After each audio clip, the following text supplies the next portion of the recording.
Is this on? All right. Good morning and Shabbat Shalom. My name is Jereme Lukoskie, and I have the honor of presenting this week's Torah Portion. And it's my first time up on this stage, and I think it's been like 2 years since the last time I did a Torah Portion, so bear with me while I shake off the dust here. This week's Torah Portion was Mattot-Massei, and it covers Numbers 30, verse 2, through 36, verse 13. And the outline of this week's Torah portion goes like this. You have law concerning vows, Israel wars with the Midianites, Reubenites and Gadites ask for inheritance, the Israelites' journey is summarized, you have the borders of the promised land is discussed, cities of refuge, and inheritance of daughters.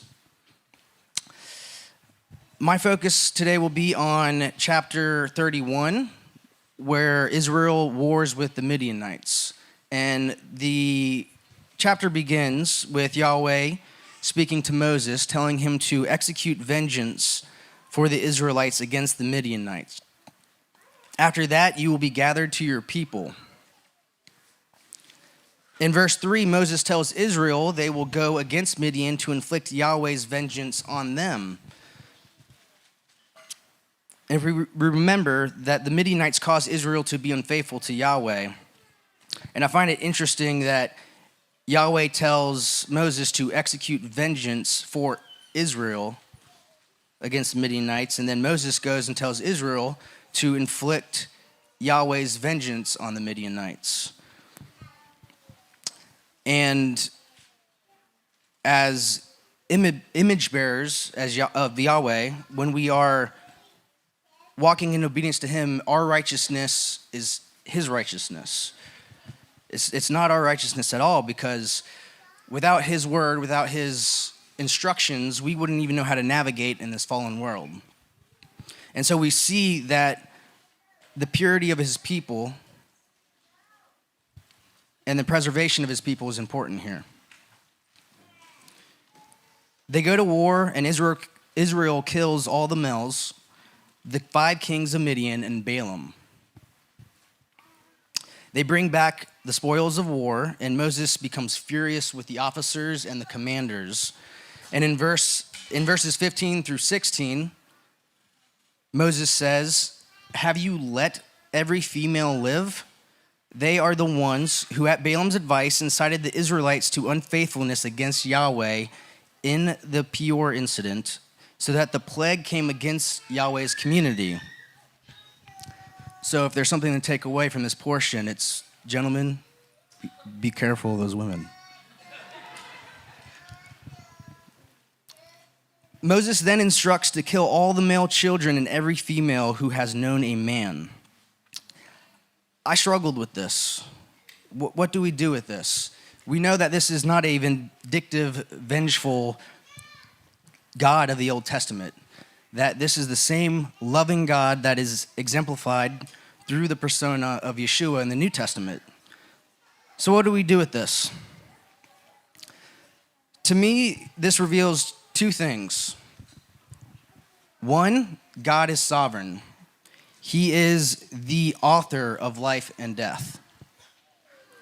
And 2, sometimes lines in the sand are drawn to preserve God's kingdom, his ways, and his people. We see the theme of purity continuing in verse 23. Everything that can withstand fire, you are to pass through fire, and it will be clean. It must still be purified with the purification water. Anything that cannot withstand fire, pass through the water.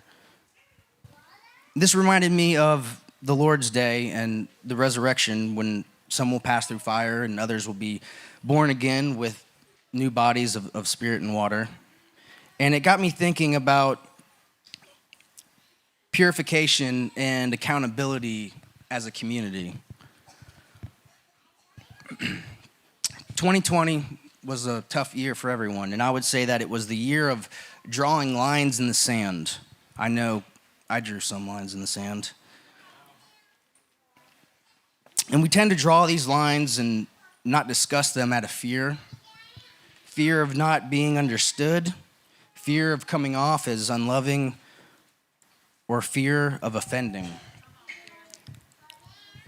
And I know that when I was a little bit younger and a little bit more zealous, I was quick to offend when it came to defending the Lord and defending his kingdom, defending the faith.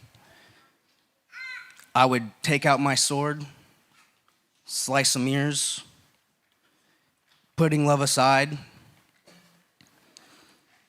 And then one time during a study, during Matthew and going through the incident in the garden with Peter, the Lord he showed me, he's like, that's you. Put away your sword. And that old version of me sometimes tries to come through, but for the most part, I've gone to the opposite side of the spectrum where I tend to stay silent to not bring conflict. And so I draw my line. I don't discuss it. But if you cross it, I won't say anything, but I'll sure think differently of you. But this is no better. And lately, the Lord's been calling me to more of a, that there's a middle ground here, showing that there's a middle ground. Because not discussing these things, it leads to a lack of movement and a lack of growth as a community. I foolishly used to think that, iron sharpening iron was this beautiful thing, right? That it was two people glistening in revelation as they discussed in agreement with each other, becoming wiser. But we know that's not the case. When iron sharpens iron, there's friction. There's heat. There's metal shavings that go everywhere. And it's necessary. It's necessary for the iron to sharpen.